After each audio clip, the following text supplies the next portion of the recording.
एक दिन खेलते खेलते यमुना जी के किनारे पहुंच गए।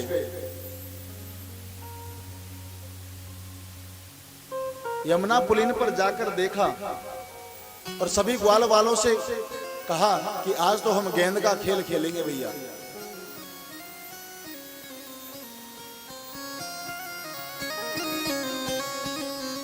बलराम जी ग्वाल बाल सबको साथ में लिया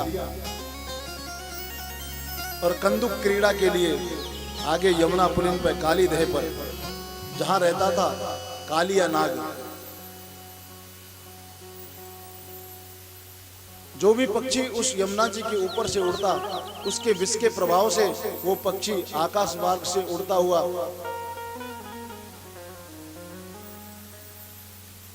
सीधा यमुना जी में आकर गिर जाता। इतना विष का प्रभाव था यमुना जी पर। गोविंद ने सोचा ब्रजवासियों के कष्ट की निवृत्ति के लिए इस कालिया नाग को यमुना जी में से निकालना चाहिए, कोई ऐसी लीला करूं। सो सब ग्वाल बालों को लेकर के काली देह पर आ गए और गेंद का खेल खेलने लगे।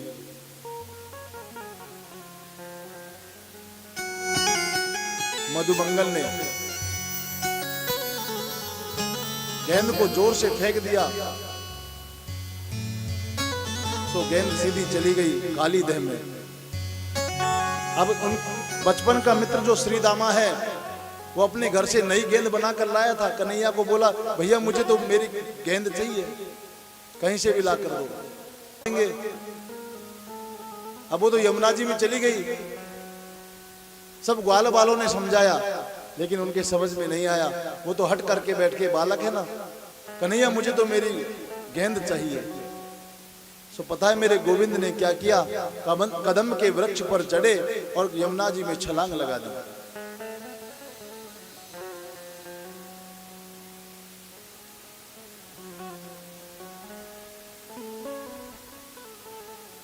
और जैसे ही यमुना जी में छलांग लगाई ग्वाल वाल चिल्लाने लगे कन्हैया कन्हैया, अरे हमने कोई यमुना में कूदने के लिए थोड़ी कहा था, अरे इसमें तो भयानक कालिया नाग रहता है, वो तुम्हें मार डालेगा।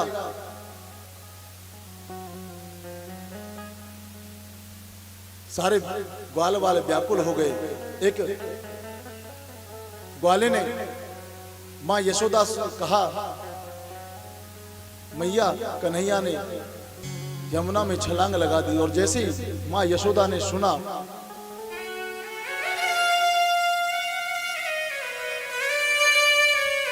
मेरा कन्हैया यमुना में कूद गया, अरे तुमने क्यों कूदने दिया उसे? बोले हमने तो मैया बहुत मना किया था, लेकिन श्रीदामा ने कहा कि मुझे गेंद चाहिए।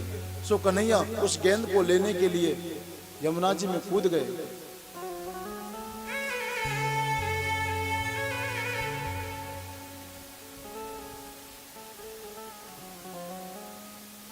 सारे ग्वाल बाल यमुना जी के किनारे पर आकर रोने लगे।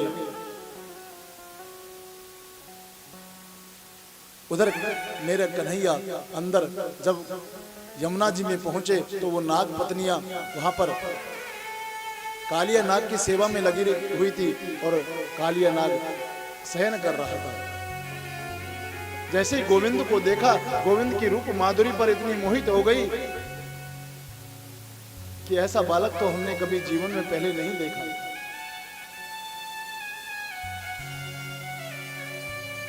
लेकिन सोचती है ये आया क्यों है यहाँ पर? यदि हमारे पतिदेव अभी जग गए तो इसे मार देंगे। सो कन्हैया से हाथ जोड़कर बोली, बेटा तुम यहां से चले जाओ, आप जानते नहीं हो हमारे पतिदेव को।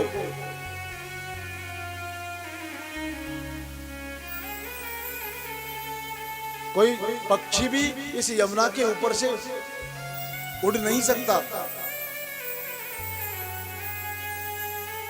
बोले मैया मैं इस यमुना मैया को इसके जहर से दूषित होने से बचाने के लिए ही तो आया हूं।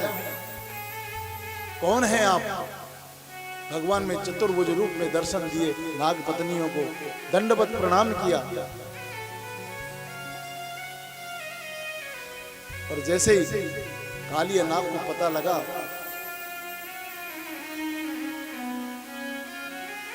सो क्रोधित हो गया। मेरे गोविंद ने छलांग लगाई और कालिया नाग के ऊपर चढ़ गए और नृत्य करने लगे। मेरे गोविंद ने जब छलांग लगा करके कालिया नाग के फनों पर नृत्य करना प्रारंभ किया तो यज्ञ पत्नियां हाथ जोड़ करके प्रार्थना करने लगी, प्रभु यदि इस प्रकार आप नृत्य करते रहे तो हमारे पतिदेव मृत्यु को प्राप्त हो जाएंगे, कृपा करके इनको छोड़ दीजिए। नाग पत्नियों की प्रार्थना से प्रसन्न होकर मेरे गोविंद ने कालिया नाग को माफ किया, लेकिन कहा जाओ तुम रमण द्वीप में जाकर के निवास करो। कालिया नाग ने कहा, प्रभु वहां तो आपका सेवक वो मुझे छोड़ेगा नहीं। बोले चिंता मत करो, तुम्हारे इनको देखकर वो तुमसे शत्रुता छोड़ देगा।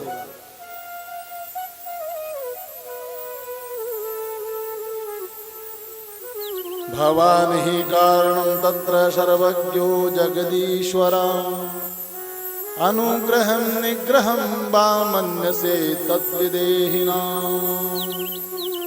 भगवान ने कालिया नाग को मारा नहीं, दंडित करके छोड़ दिया।